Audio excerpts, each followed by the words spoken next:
Thank you, Madam Speaker.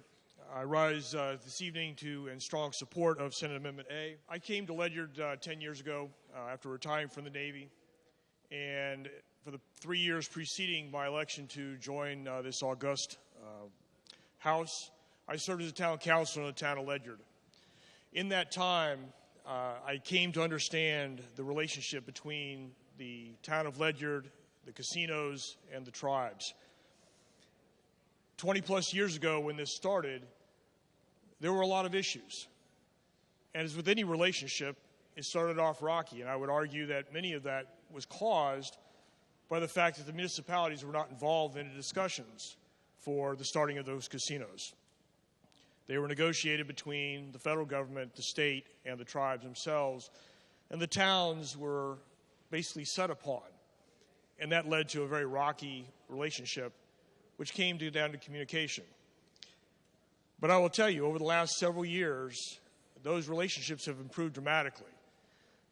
You do not have the same things that you had happening in the towns with crime and other activities that happened at the beginning when these casinos opened. They have become, over time, much better stewards in our communities and become partners with our region. There was a study done by Dr. Barrows who's done studies across the United States and across the world that looked at the impact of the opening of the casino in Springfield. It is estimated that conservatively approximately 6,000 direct jobs at the casino and another 3,000 or so indirect jobs in the region would be lost.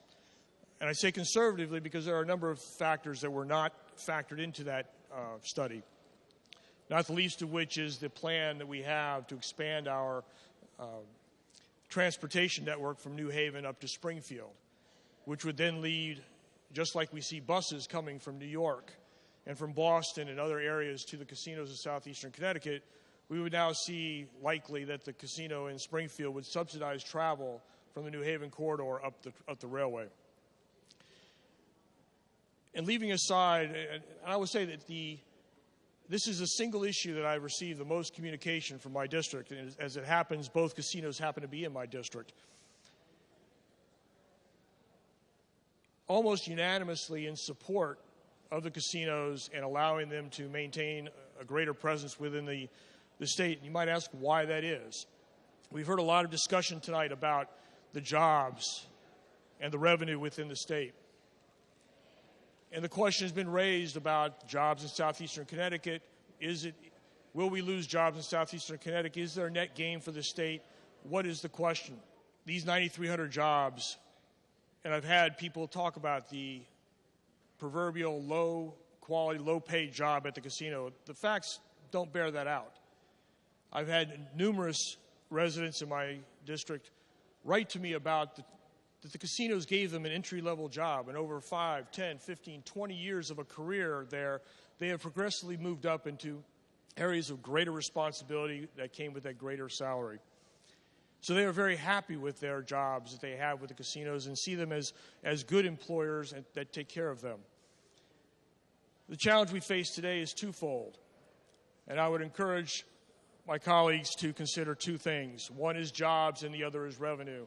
According to Dr. Barrows, between the two tribes, there will be approximately $700 million in lost revenue to the tribes, which accounts for about $100 million or more of revenue to the state. You ask about 6,000 direct jobs. What are those other indirect jobs? Well, those are small businesses that are predominantly in southeastern Connecticut.